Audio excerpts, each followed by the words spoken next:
Now, the Ukraine conflict is showing no signs of abating. The West and Moscow, both sides are ramping up presence of troops around Ukraine. In the latest, Britain is now preparing to offer NATO major military assistance against Russia's military maneuvers in the region. British Prime Minister Boris Johnson announced that UK will offer NATO a major deployment of troops, weapons, warships and jets in Eastern Europe to deal with Russia's rising hostility. The offer, which is likely to be made to the military chiefs next week, could see London double the approximately 1,150 UK troops, which are currently stationed in Eastern European countries.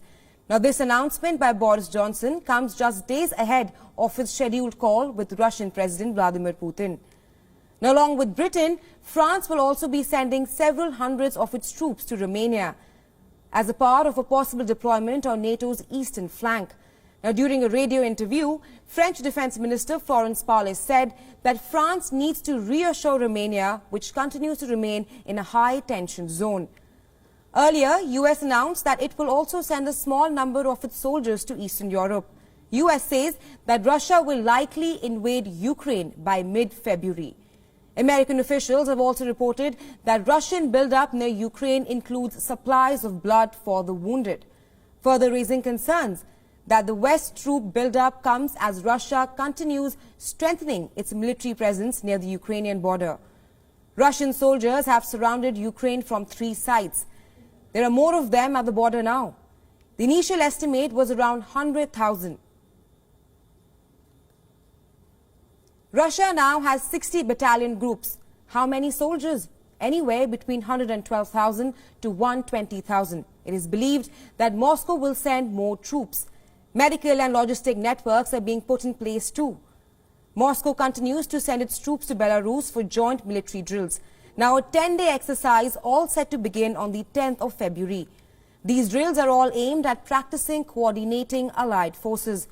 In February, the conflict could escalate as Russia will hold military exercises with Belarus. That's another neighbor of Ukraine. Belarus is on Russia's side. It has been receiving Russian troops and weapons. And this is significant because analysts say that Russia can directly target Kiev. The drills could build more pressure on the West as well. Belarus authoritarian ruler Alexander Lukashenko has so far maintained that the country is not interested in a war.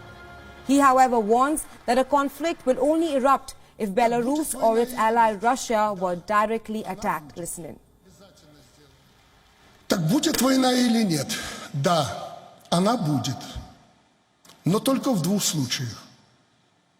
Если против Беларуси будет совершена прямая агрессия. Если против нашей Беларуси будет развязана горячая война. Мы все как один. И даже те, кто не хочет, станут на защиту нашей земли и нашего Отечества.